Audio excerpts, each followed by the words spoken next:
Bine v-am regăsit, dragi prieteni, pe canalul de YouTube Ștefan Edveș.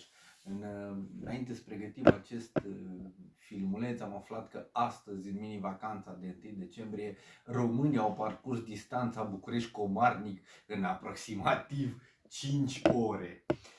Se apropie sfârșitul anului 2020 și, cum bine am observat, în ultimii 20 de ani începe bătălia pentru inaugurarea kilometrilor de autostradă pentru a face totalul măreț cu care se laude fiecare guvern care trece pe la Palatul Victoria. Totul a început în vara anului 2000, când PSD, fostul PDSR, dacă vă aduceți de aminte, a promis 1000 de kilometri de autostradă. După 20 de ani, nici măcar 900 de kilometri de autostradă nu avem. Am avut guverne PSD, PD, PNL, UDMR, USL, toți au trecut pe la Palatul Victoria. Dacă am adunat numărul kilometrilor de autostradă promiși de fiecare premier, Năstase, Tăricianu, Boc, Ponta, Grindeanu, Dăncilă, Orban, România ar avea cel puțin 3-4 mii de kilometri de autostradă, șosea la 4 benzi promisă de Nicolae Ceaușescu. Să revenim la anul 2020, a început concursul promisiunilor privind tăierea panclicilor pentru sute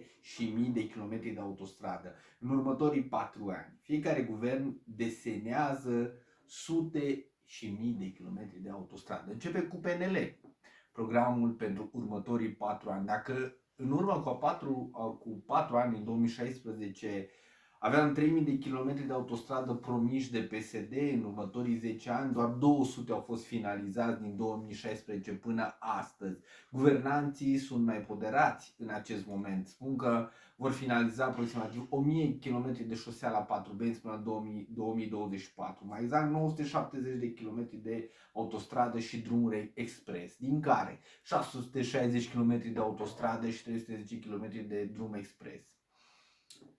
Dânsii promit 320 de km din A7, autostrada Moldovei, Ploiești, Buzău, Focșani, Bacău, Pașcani, 6 miliarde de lei. Niciun constructor nu există în acest moment, doar licitații, totul pe hârtie. 160 de km din autostrada Transilvania, aproximativ 4,1 miliarde de lei. Acolo avem licitații finalizate și constructori.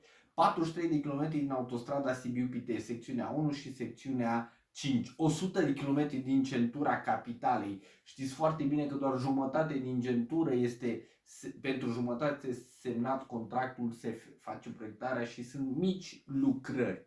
Se mai promit încă 24 de kilometri din autostrada Sebeș-Turda, proiect întârziat de cel puțin 4 sau 5 ani, și 14 km din autostrada Lugoj-Deva, lotul 2. Aici proiectul este întârziat din cauza urmelor de urși, urme de labă de urs cu 4 sau 5 ani cel puțin. În prezent ne dăm de ceasul morții să inaugurăm 10-15 km de autostradă în zona Alba Iulia și Brașov. Zilele viitoare analizăm și kilometrii de autostradă promiși de PSD.